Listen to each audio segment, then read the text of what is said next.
Destiny 2 is a live service game, and in this video right here, Asmongold actually gives a detailed breakdown that I really resonate with about how these live service games have become so monotonous over the years and how he's actually chosen to go back to playing more single player games. Let's jump right into it. Hi guys, it's me again. Today we're going to be talking about online video games, MMOs, and why I've been moving away from them.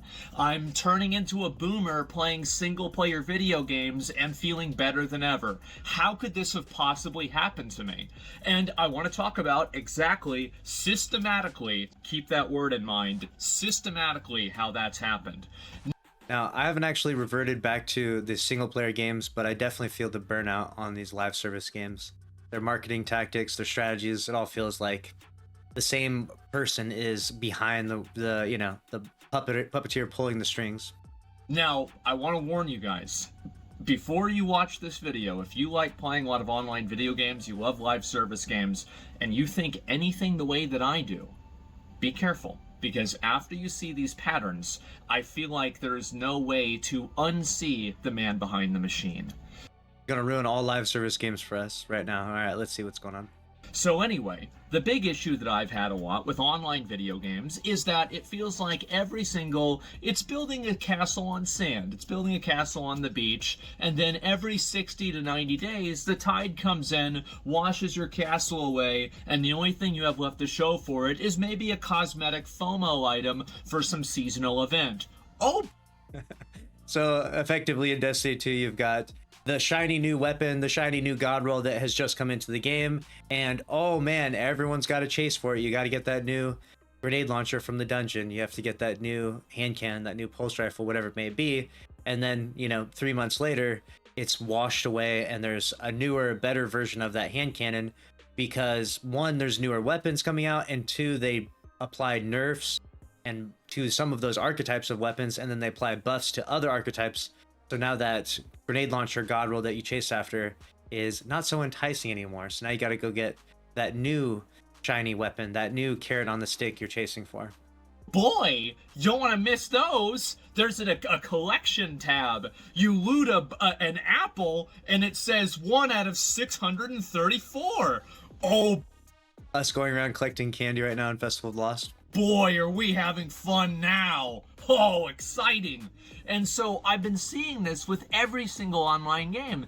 And I'm like, what the fuck is wrong with me? How am I letting myself get my time wasted on such a cataclysmic scale? By the way, 35,000 hours I've played World of Warcraft, okay? I don't regret a single minute of it. It's getting bad here. I think we're at like 22,000 hours in Destiny 2 as well. So I can relate to the 35K World of Warcraft. But goddamn, I wouldn't want to do all that again. And so here's the point. I feel like every single online game, it doesn't matter whether you're playing Honkai Star Rail, Genshin Impact, Wuthering Waves, Call of Duty, World of Warcraft. We'll just throw Destiny 2 in there as well.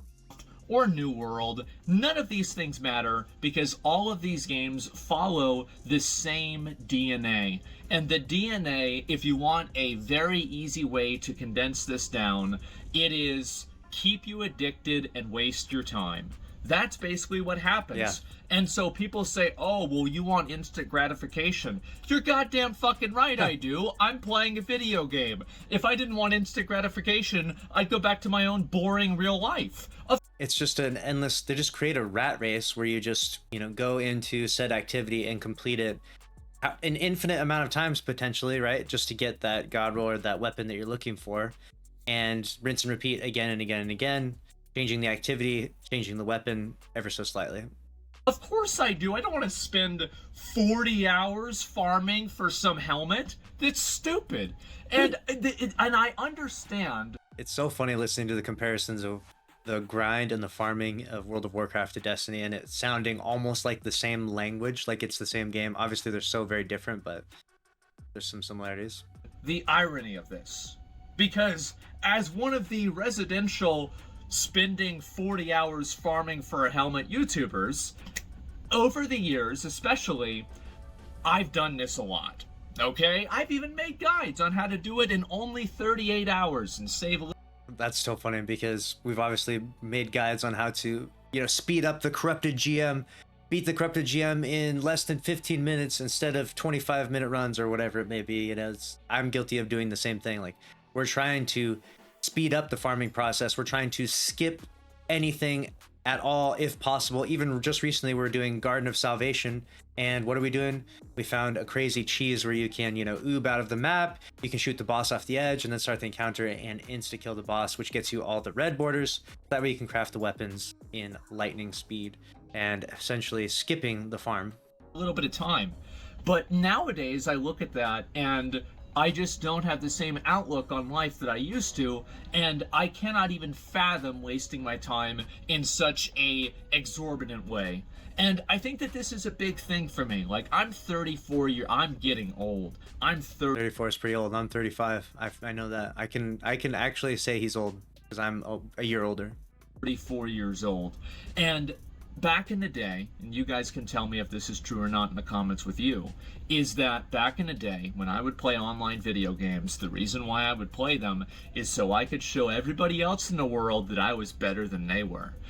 Me doing 1v3s in trials? And I got so caught up in this. I love being able to do this. This is my favorite thing to do. And it was a big sense of, pride for me in a way. And I actually I don't see this as a bad thing really at all. I don't hate myself for this. I don't think I'm stupid for doing this. But it's just that at this point in my life, I'm no longer feeling that way about, about video games. I don't need to play a video game to show off that I'm better than somebody because, again, I've gotten older. I don't really care that much about this anymore. I resonate with this so strongly now. My goals or my desire to play video games doesn't come from trying to be the best or trying to do some insane challenge necessarily. It's just entertainment and just having some fun with the game, whatever that may be. Even if it was 1v3 trials, again, that's fine. If it was strictly for just entertainment and fun and stuff like that, more so than like accolades or accomplishments. And so I just play video games, I don't know, imagine this, for fun. And so anyway, how do I get to this point? I get to this point and I look at video games and it seems like so many of them are infected with the exact type of rot, the exact same type of rot.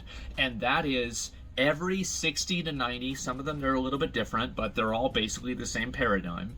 Every, few months or so, there is a battle pass, a season pass that probably has a paid version that is higher than that sometimes provides, actual good rewards, like things that are play for power, like, Star Rail or something like that. Or it just has cosmetics, like something like Kirax Vault Pass in Path of Exile, as a general rule, right? Or the trading post in World of Warcraft that functions as a battle pass. And so, anyway, these things happen. And it makes me feel like every single one of these games is operating on this usually 60 to 90 day patch cycle that repeats the same content over and over. And that is very much evident inside Destiny 2. You obviously have episodes, which are now 4 months, but you had seasons that were 3 months. But then you also have the mid-season patch, and that mid-season patch shifts up the sandbox significantly, making some weapons more powerful, and then therefore god rolls of that weapons more interesting, or even the crafted versions of them. And so it just creates that endless loop of things changing again and again and again. So that way you have something new to grind for, which is a positive and a negative. It's a positive because there's something to do in the game, but the negative is that it's just so cookie cutter, copy and paste, that it just feels monotonous. There's an event for different types of, different types of social events, like, Chinese New Year. That's a really big one. You've got Halloween and all of these different events. Literally Festival of the Lost that we're grinding for right now. They're just... It's almost like he's not even referencing Destiny 2, but it's almost like he's literally speaking about Destiny 2. And I feel like oh wow, you hate Halloween events. No, I don't hate Halloween events, but every year when they have them, like, this is just really to sell skins, right? And whenever... Yes, it is to sell cosmetics. Oh my gosh. And when we're doing the same activity year after year after year with little to no change, it's just like literally a money-making scheme to the highest extent. every single game is doing this, there's a certain sense of escapism that I'm looking for in a video game that really kind of evaporates when you see every single one using the exact same, content delivery method, right? Which makes me feel good that I know I'm not missing out on too much from not playing some of those other live service games. It's all the same shit. And so I see these games with these battle passes every single time, and it makes me feel like I'm wasting my time doing them, because every time I fill up one of these battle passes, every time I complete a season journey, every time I, complete all of the tasks that have been allotted to me, well then I wait for a few months and then I have to do the whole thing over again. That's my big reward. Yep. And all of them are built around Literally the season pass in Destiny 2 that's now the episode pass, and how it has different unlocks and all the different rewards that go along with it. Hey. around some form of FOMO item. And I feel like FOMO is a very double-edged sword, and I think this is especially true with live service games. And what I mean by that is, with a lot of live service games, how many of you guys played a live service game and you logged on every single day? You want to make sure every day you never miss that daily, right? Because you don't want to fall behind. And so you do that, and one day you miss it. It's like, man, I missed it. Okay, well, I'm going to log on the next day. I'm still doing it every other day, so it's fine. And so then later on, maybe you end up accidentally missing 3 days. And then you tell yourself, well, maybe, and this could be any period of time, not 3 days. It could be 3 weeks, 2 weeks, right? Every game is different. But you tell yourself, oh, well, now I'm so far behind, it's not really worth playing anymore because I can't catch up. And I think that's what ends up happening with a lot of people, is that FOMO is a great way to keep people in the game, but FOMO is also a great way to keep people out of the game. And so... Yeah, I definitely agree with that. Once you feel like you've fallen behind, like say for example a new activity drops in Destiny 2, everyone can agree on this. A new activity drops, a new dungeon, end game activity.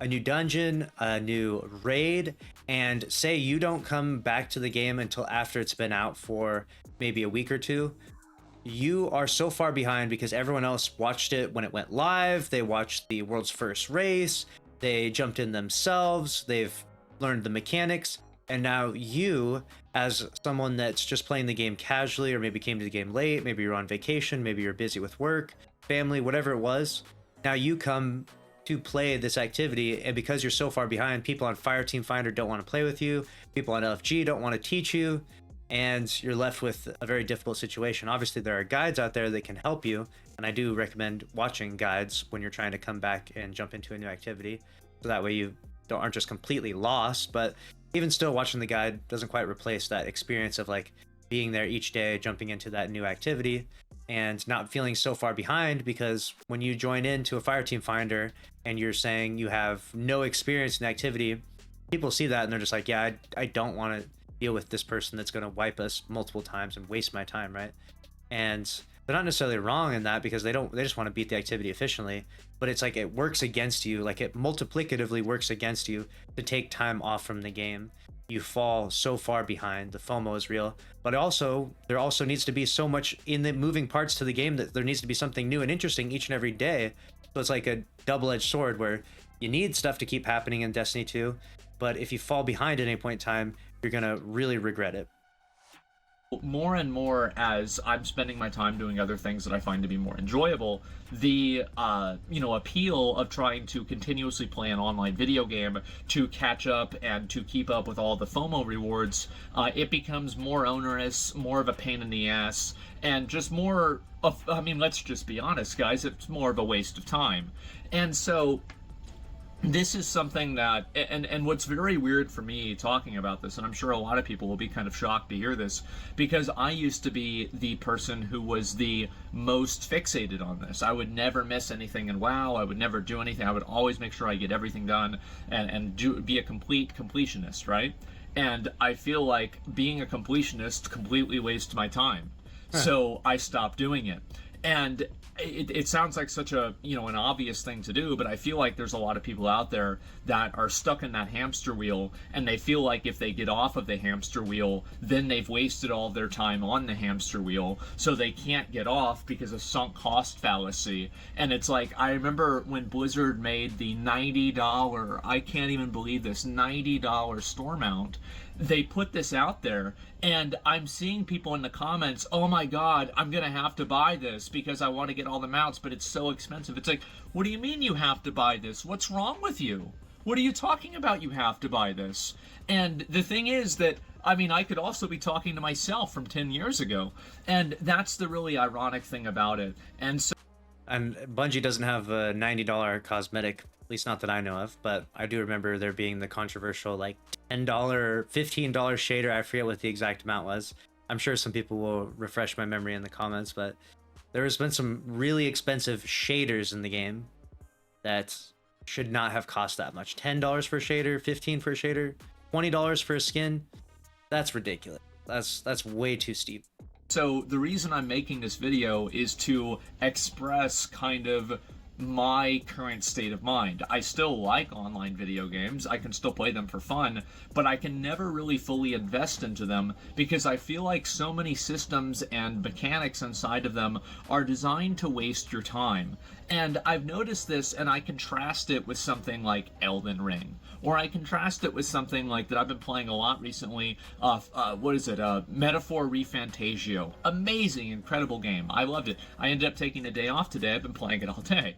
It's been really fun. And so I see these other single-player games that they don't make you sit through, 4 or 5 hours of meaningless, annoying activities in order to get the reward. They just give you the reward. And the reason why is because they've already got their reward. They've already got your money. So it doesn't matter to them anymore, like whether you're, spending more time on the game. They just want the time that you spend on the game to be as meaningful and fun as possible. Now, to be fair, if you look at this from like the history and like the chronological order, he's talking about basically box service games comparative to live service games. Obviously, box service was the way it was done for such a long period of time, and that model was very well refined, and honestly, it was done pretty well. I mean, Destiny 1 was, for all intents and purposes, a box service. Like, it was just here's the game. The whole game comes out, and then obviously they put some updates in, and they gave things like, DLCs like Taken King and Rise of Iron, but ultimately it was that box style of game where you get everything. And that's also why it felt like there was so much. Like, when you look at the Taken King, it like brought like 40 new exotics in one day. Like, there was the day before the Taken King, there was a certain number of exotics. The next day there were 40 new exotics. Like, that's a crazy difference, but it's just, here's everything because you paid for this thing. And that method isn't as capitalistic as the live service method, and that's the key that everyone's found out in the last 10 years now, is that, if you really want to rake in, if you want to make multiple millions of dollars, those box service games, sure, but if you want to make billions of dollars, live service. And I compare that with online video games, and it's like, okay, well, every time that you go on a loading screen, there's an advertisement for a skin. Every time that you open up the menu, there's another advertisement for the store. Every time that you open up the launcher, there's an advertisement for, like a battle pass, right? And so all of the different tools in online video games, all those pop-ups, you've seen the memes of the pop-ups when you don't log into Destiny for like a month, you come back, there's like 10 pop-ups, are designed to try to keep you playing the game as long as possible, but the quality of that entertainment, I do think, is lower. But I think it's a mindset shift that I've had, where I used to always think that, being good at a video game doesn't matter if you can't beat other people at it, right? And I was thinking to myself, and that's how I always felt, but then I realized to myself, beating people at a video game doesn't really matter either, because it's a video game. So, kind of shocking, isn't it? And again, guys, comment down below if this is something that this is a revelation that's also occurred to you. And so I see these things where it's like these 90-day reward structure cycles that repeat, and they usually power creep each other. So it's like if Yes. you work really hard in a game, this is something that Classic WoW always did really well. I'm a Classic Andy in a lot of ways. Is that if I took a break in BWL and AQ and Nax came out, well, I could come back and I'd still be in BWL. It's not like I would just be kind of accelerated to Nax and all of my effort that I had put previously would be invalidated. But I feel like a lot of video games have a reset power creep cycle that happens on a cyclical basis that's generally correlated with either a seasonal model or a battle pass model. And these types of mechanics are tiresome. They're very tiresome to me. And as I've spent a lot of time playing these games, I've realized that I'm not really having as much fun completing these tasks because of the inevitable futility of it, where ultimately I'm not really going to be able to achieve anything in this game. Not like it matters, but it feels like it matters. Again, if you like playing these games and you're having fun, then that's all that matters. That's literally all that matters. Like, you don't need to justify it to me. You don't need to justify it to anybody. But I think that what happens is that a lot of times people put the expectation of like, oh, am I having fun, with how many other people are having fun the same way. And so for me, moving over to playing a lot more single player games, I don't have to keep up with like, you know, like really fastly evolving metas. You know, I'll log in, like everybody's playing and grinding. It's hard to play a competitive game like that unless you're playing it all the time because of just how fast information travels now online. So what I'm hearing here is we all need to take a break from Destiny 2's live service. And we need to go back to Destiny 1. That's what we need to do. Go back to Destiny 1. In fact, it just went on sale, just as if you didn't know. Literally all the Destiny 1 DLCs, I think, are like $20 or something like that. You just get the whole bundle. So, and it's not live service. So there's never going to be another D1 update ever. It's just D1. It is what it is. Whatever is in the game now will forever be in the game in that exact form. And there's no crazy monetization tactics. Although there is technically... Eververse is there. And ultimately, I'm playing these games. I can't really, you know, maintain a degree of like, you know, like maybe like competitive nature, right? Because, and also some people might say skill issue. And I'm sorry, but I'm going to have to agree with you. I don't even really care. It's not really that big of a deal to me. I just want to play the game and have fun. And if I'm getting fucking destroyed, like how many of you guys used to play Fortnite and you stopped playing it because, you know, you build like your little, okay, all right, you son of a bitch, you come over here. And then over there, he's building the Eiffel fucking Tower. And you feel like a clown and you lose. And so you just lose interest in playing the game. I think that's what's happened with a lot of online games. And that is skill creep. And skill creep is compounded by skill-based matchmaking because you're always matched with people of your exact skill level, no matter what your skill level is. And it just kind of, I'm not saying it ruins games, but it just makes the joy and the fun of games different. You know, it shifts where your enjoyment comes from, you know? I think back in the day, we used to really take pride in destroying Christmas noobs. I don't know if you're old enough to have enjoyed Call of Duty when it came out, and playing Call of Duty during the Christmas season, because there would be so many Christmas noobs in the lobbies, be people who are so new to the game, they had no clue what they're doing, so you just run around and just completely farm in PvP. It was a good time, but we won't see that again because now you got skill-based matchmaking. That's okay. Because everybody's wanting to make a name for themselves. You know, like for a lot of people out there, it's, I wouldn't say, you know, kind of, it's a job for them, right? They're doing this as a career. So they want to be as competitive and as good at this game as possible. And I think the reality of that is that there's so many people out there that it really makes it hard for an average player to have fun playing one of these games when metas and skill caps evolve so fast that you have to maintain a certain degree of consistency playing it, or you're probably not going to have a good time because you're going to get skill gapped or power crept, depending on what the game is. And in fact, gaming is a business now, says Badger in the chat. Yes, I agree with that. A lot of people are, you know, streamers and content creators have gamed the, you know, monetization, the, you know, I almost said capitalization again. There's basically just capitalism, you know what I'm saying? Like there's an opportunity to make money and to build a brand and to build a name off of being really good at any video game, you know, say some new game comes out. Even just giving a good example of a game that hasn't come out yet that we know is going to be a good game, like Grand Theft Auto 6 is going to come out.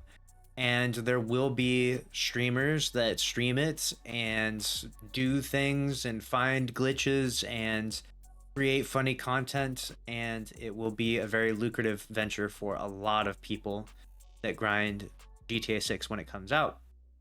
And that kind of changes the dynamic for the average person that just wants to jump in and play GTA 6 for their own just entertainment, you know, just they're just there to have fun. Because if you're matched against these people that are, you know, living in this game, playing all day every day, well, they're going to be significantly more, in certain games, you know, more geared up than you, more experienced than you, and just overall better than you. It's going to be difficult. So some of these games, that's why they're doing reset. That's why they do skill-based matchmaking. You know, if you're a casual player, you'll match against other casual players. And if you're a hardcore streamer or professional player, you'll match against hardcore professional players. And so that's what, yeah, capitalization runs America. Yeah, capitalism. I don't know why. Capitalization and capitalism, it's like a synonymous word in my brain. I've got something, few screws loose up here, I swear. Fact, and some of them it's actually both. And so what's happened is that I've kind of realized this cycle of futility, and I've realized that, like, why am I trying to keep up with this to, like, maintain the same amount of effort and time when, you know, again, why wouldn't I want to have my cake and eat it too, right? Why would I want to invest a huge amount of time into something like this that I'm not really enjoying? And I feel like another thing is daily rewards or weekly rewards. A lot of these online video games, they have like a reward structure that is very front loaded, which means that you're getting log in every week and get your bright dust. Log in every day and beat your daily bounties. Log in every day and check out what some vendor has that's on rotation. Log in every weekend and check out what Zur has. 80% of the rewards in like 5% of the time, and then you spend the other 95% of the time getting the remaining 20% of the rewards. So they're designed for you not to play a lot and to basically stay on this treadmill and move at the pace that they've set for you. And I also find this to be very fatiguing as well, because there's some days I don't really want to play at all, and other days where days where I want to play maybe 6 hours, 8 hours, and I feel like that time and effort isn't rewarded in a proportional level, and it feels like my time is being disrespected. And I think that's really a fundamental concern that I have too. It's actually a really good point where they want you to log in and build that habit of logging in each and every day. And they know that by chance, if you do log in each and every day, you might be lured into doing something else that takes, you know, maybe a few hours, versus like, you know, just playing, you know, during the reset for 6 hours and then being done the rest of the week. So they tend to structure the game in a way that they'll get you on the Destiny 2 reset, right? They'll definitely get you during the reset. And then the next day on Wednesday, they'll get you with something else because maybe there was some weapon that you grinded for in the GM on Tuesday that you didn't quite get the exact role. Then you log back in on Wednesday, or maybe you need to get your raids going. And then on Thursday, we've got, you know, TWID, and we've got news that's coming out. So we're like, you know, let's see what's going on new in the game, let's see what's happening.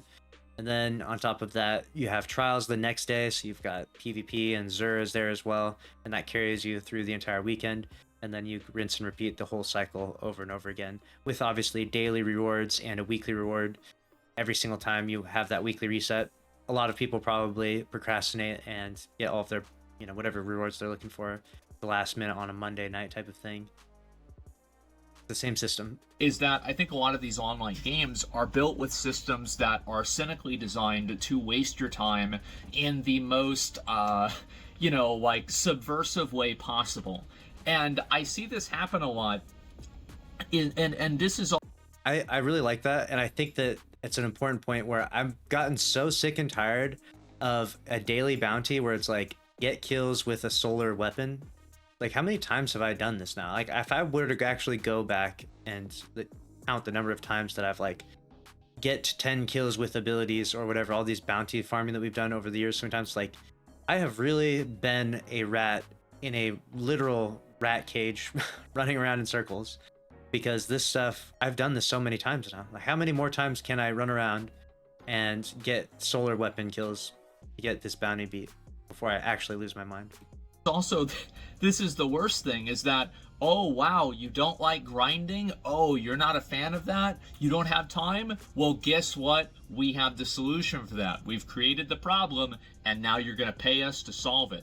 So there's like these pay for convenience, pay for, power systems. So it's like, oh, well, I can't keep up all the time, and I can't play all the time, so I'm going to spend money on the game. And I think... And that is exactly also in Destiny as well, where you can power level your second, third character. You can pay for the story skips, things like that. They do that stuff. That some people have rationalized this into becoming normal.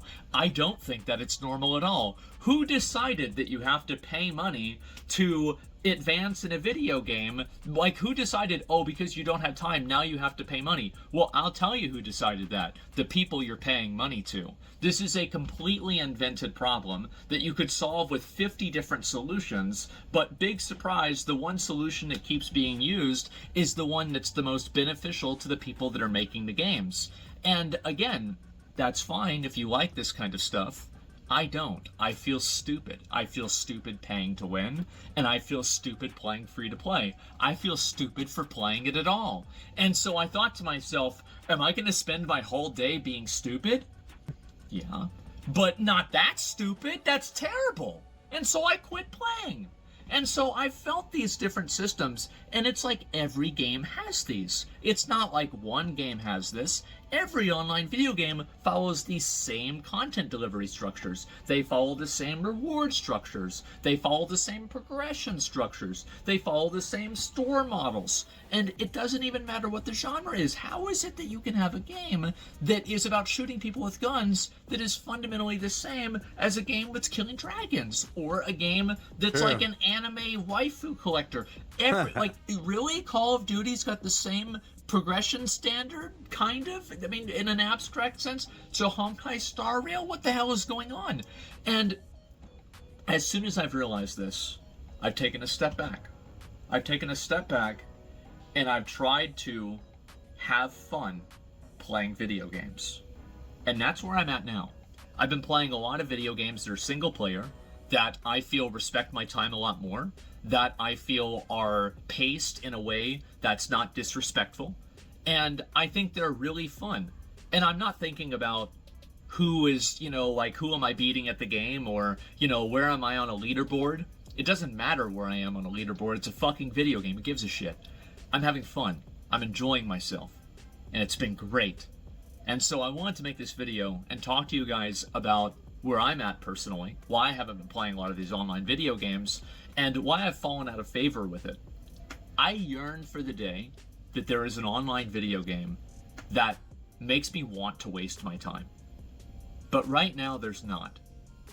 And so I'm stuck here being a boomer, playing single-player games, and that's just about it. And I hate to say it, guys, but I'm happy. So anyway, I wanted to talk about this a little bit, give some of the different little patterns that I've been seeing a lot of these online games having, and also share where I'm at. And I think the reason why I wanted to make this video is because I feel like a lot of you guys out there might be a little bit like me. And let me know in the comments if you are. I'm quite curious. I think this is a long overdue discussion, because I feel like this permeates not only the enjoyment of the game, but what are games fundamentally. For a lot of people, they're a form of escapism, and I don't feel like I'm escaping into a treadmill. It's like I'm in my real life that is in some ways a treadmill. I'm lucky, in the job that I have. Some people aren't as lucky. Their real life is much more like a treadmill than mine is, and then it's like, finally, I've been working all day, time to go home and work in this video game. Miss me with that bullshit, man. And so that's the way that I feel. Let me know in the comments how you feel, and I hope there's more discussion about this. I really do, because I hope that it'll lead to better online games that are more respectful of your time and fundamentally more fun. So that's about it, guys. I'll see you later. I thought that was a really interesting video. I think he brought up a lot of good points, and like I mentioned before, he didn't even reference Destiny 2 in all of this. Destiny 2 is not even on his radar, but all of the same, it's like the same psychological tricks that they're using, and they actually hire people like experts that understand like psychological tricks necessary to keep people playing the game. Like the same things that people use to get people to gamble, Like they hire experts like that for inside Bungie and inside other games as well, because it's just a part of trying to get people hooked on your game. And like I did mention earlier, it is a double-edged sword, because you do want new things always coming into Destiny 2 for those that want to play or maybe have the free time to play, and to keep them interested so they don't go and play other games, because that's another big issue, which is we're all just creatures of habit, right? So if you get into the habit of logging into Destiny 2 every day, then you're going to keep logging into Destiny 2 every day, and then when there's a new expansion, you're going to pay for it, and when there's that new cosmetic, you're going to buy it, and all those different things, you're going to continue to foster and build that habit. But if you get into the habit of playing other games, then you may not come back to Destiny at some point. You may find another game to be much more entertaining, much more interesting, and it might grab your attention. And sadly, it'll probably grab your attention because it's a live service game that's using the same psychological tricks, but maybe they're just even more invasive. Maybe they're just even more deceptive with their psychological tricks than you realize, and they've got you trapped really deep in this thing that you don't even realize you're trapped in. And you take a step back and you look at it, and like you say, it's like you're on a treadmill. And most people in their real life are on a treadmill in a lot of ways, with just their job and stuff like that, can feel like it. And then you come home and you kind of want to have an escape through these video games. And the reality is you just hop off one treadmill and hop onto the other treadmill, and you're running the next rat race where you're just doing chores inside Destiny 2. You're logging in just to do your chores. You're logging in just to prevent that FOMO. And it's a pretty crazy thing when you think about it. But let me know what you think down in the comments below. I wanted to share this video with y'all because I thought it was really interesting that we're, adding some commentary, some critique to these live service games, especially as this industry is growing and evolving. Like I said, we had box service, now we have live service. Maybe there will be something new. Maybe this will spark a new generation of games. I don't know what that would entail, what that would look like. At this point in time, I don't even know if you could redefine that. There's like a new medium of video game delivery, but at this point in time, everything is subscription based, everything is live update based, everything is so fast paced that it makes sense that video games are right up there with all of those other things. And we'll see what happens with the future. We'll see. Let me know if you're going to be playing some single player games instead of these live service games. Let's wrap up.